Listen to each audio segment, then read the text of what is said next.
Hello बच्चों, let's read the question. Question says late L1 be a straight line passing through the origin and L2 be the straight line x plus y is equal to 1.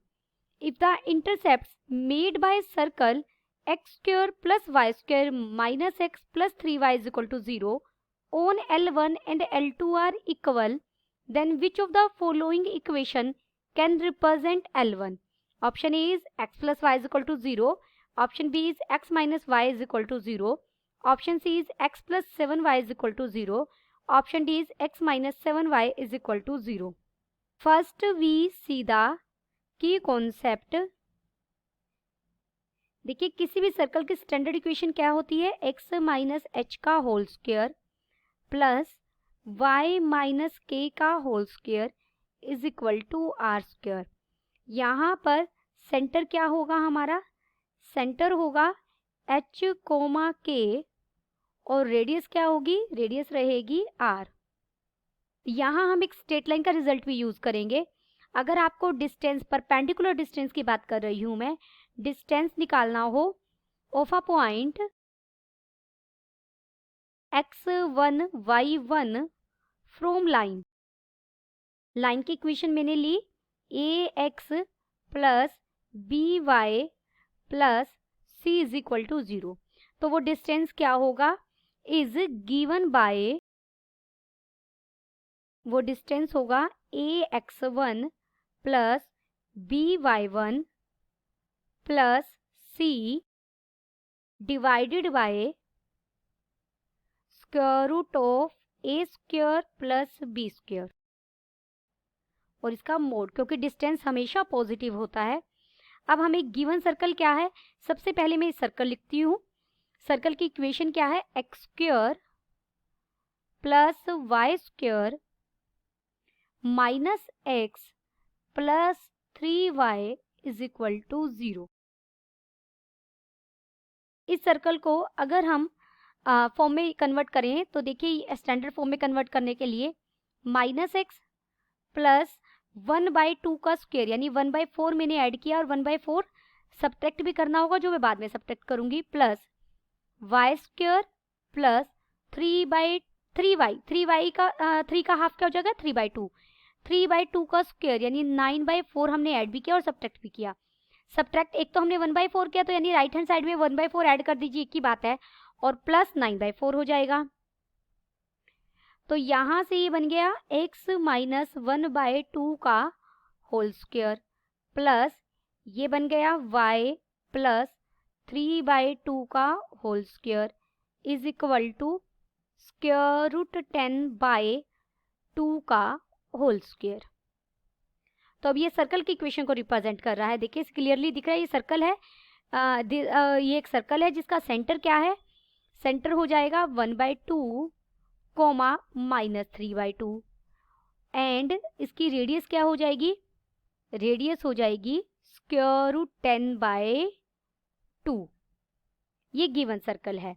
अब हमें दो line की equation, दो line दी गई हैं जिसमें से एक लाइन की इक्वेशन दी गई है और दूसरी लाइन के लिए कंडीशन दी गई है L1 passes through the origin. अगर L1 ओरिजिन से पास कर रहा है तो ओरिजिन की इक्वेशन को, तो हमारे पास जो कांस्टेंट है वो 0 होगा. तो इक्वेशन क्या हो जाएगी? अगर हम लेट करें y is equal to mx, let कर ली मैंने ये, दिस इज इक्वेशन फर्स्ट. और L2 की तो इक्वेशन हमें दी गई है. L2 क्या है हमारा? L2 है x plus y is equal to 1. L2 है x plus y is equal to 1. अब हमें क्या कंडीशन दी गई है? Intercept made by L1 and L2 are equal from, अगर इंटरसेप्ट इक्वल है दिस इम्प्लाइज, इसका मतलब क्या हुआ? इंटरसेप्ट सेम है उनके, तो L1 and L2 are of same distance. तो सेम डिस्टेंस पर होंगे ये किसके साथ? Distance from centre of the circle. जो हमें सर्कल गिवन है उसके सेंटर के साथ दोनों का डिस्टेंस क्या रहेगा? सेम रहेगा. डिस्टेंस फॉर्मूला हमने की कॉन्सेप्ट में लिखा है. देयरफॉर मैं सीधा लिख रही हूँ डिस्टेंस ऑफ, पॉइंट क्या है देखिए, हमारा सेंटर क्या था, -1/2 था, और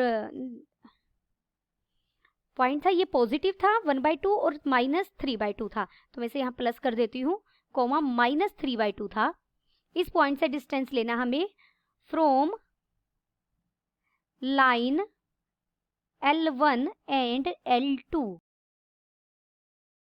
तो क्या बन जाएगा डिस्टेंस, अगर एक को मैं D1 लूँ, D1 से रिप्रेजेंट करें तो D1 डिस्टेंस क्या हो जाएगा, देखिए आप y की जगह क्या x की जगह क्या रखेंगे हम 1/2 mx माइनस y था, और y मैंने y को रखा -3/2, कॉन्स्टेंट टर्म यहाँ 0 है, divided by square root of m square plus 1, ये डिस्टेंस हो गया। और D2 डिस्टेंस क्या हो जाएगा, L2 लाइन के साथ लेंगे हम L2 लाइन के साथ लेंगे तो x की जगह 1/2 प्लस y की जगह हमने रखा -3/2 -1 divided by square root of 1 + 1 का मोड आ जाएगा।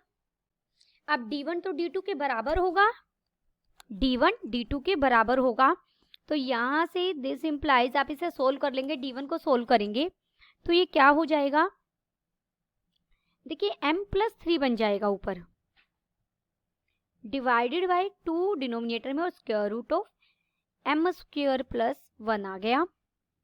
और यहाँ से अगर आप इसे सोल्व करेंगे तो ये mod of 2 by square root of 2 आ जाएगा। देखिए -2 बनेगा, -2 का मोड भी लिख सकते हैं आप इसे, D1 में भी यहाँ मोड है, तो हम इसे सोल्व लिखेंगे m+3 divided by 2 square root of m² + 1 का मोड इक्वल है -2 बाय स्क्वायर रूट ऑफ 2 का mod. Squaring on both side करेंगे तो ये हमें मिल जाएगा m+3 का whole square divided by, denominator में कितना हो जाएगा 4, और यहाँ बन जाएगा m² + 1 is equal to, right hand side में क्या हो जाएगा 2 का square 4 divided by square root 2 का स्क्वायर क्या हो जाएगा 2। यहाँ से हम m के लिए सोल्व करेंगे। जब आप m के लिए सोल्व करेंगे, देखिए मैं क्रॉस प्रोडक्ट कर रही हूँ, मैंने इसको यहाँ 2 2 पे कट जाएगा ये, तो m² + 3 स्क्वायर 9 + 6m हो जाएगा, और राइट हैंड साइड में यहाँ 8 बन जाएगा, और ये m² + 1 बन जाएगा। दिस इम्प्लाइज यहाँ से 7m² हो जाएगा, -6m हो जाएगा, और ये -9, ये -1 इज इक्वल टू 0 हो जाएगा। दिस इम्प्लाइज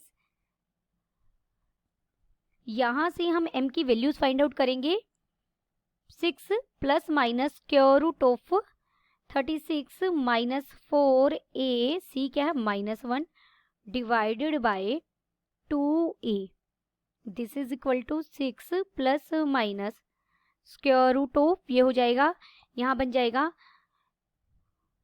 64 का स्क्वायर रूट कितना हो जाएगा 8 डिवाइडेड बाय 14।